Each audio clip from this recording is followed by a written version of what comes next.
குடும்பத்தில் அதீத கவனம், குடும்பத்தில் அந்யோன்ய குறைபாடு இல்லாமல் பார்த்துக்கொள்வது மிக மிக முக்கியமான அமைப்பு என்பதை ஞாபகத்தில் வைத்துக் கொள்ளுங்கள்.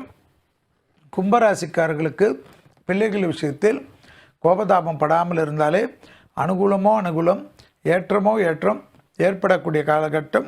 வயிறு சம்பந்தப்பட்ட உபத்திரம், சுகர், பிபியில் மட்டும் சிறிது கவனமாக இருக்க வேண்டும்.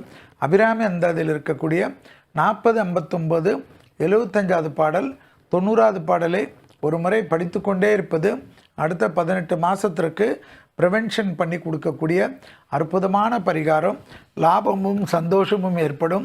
அசையா பொருள் சேர்க்கை ஏற்படும். குடும்பத்தில் சுபகாரியங்களே இல்லை என்றாலும் சுபகாரியத்திற்கு ஒப்பான சந்தோஷமான சூழ்நிலை கணிந்து வரும்.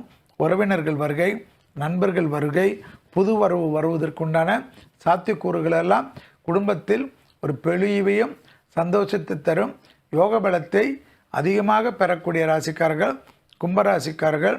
70 வயதை கடந்த கும்பராசிக்காரர்கள் வழுக்கலான இடங்கள், படிக்கட்டுகள், உயரமான இடங்களில் அதிக கவனம்.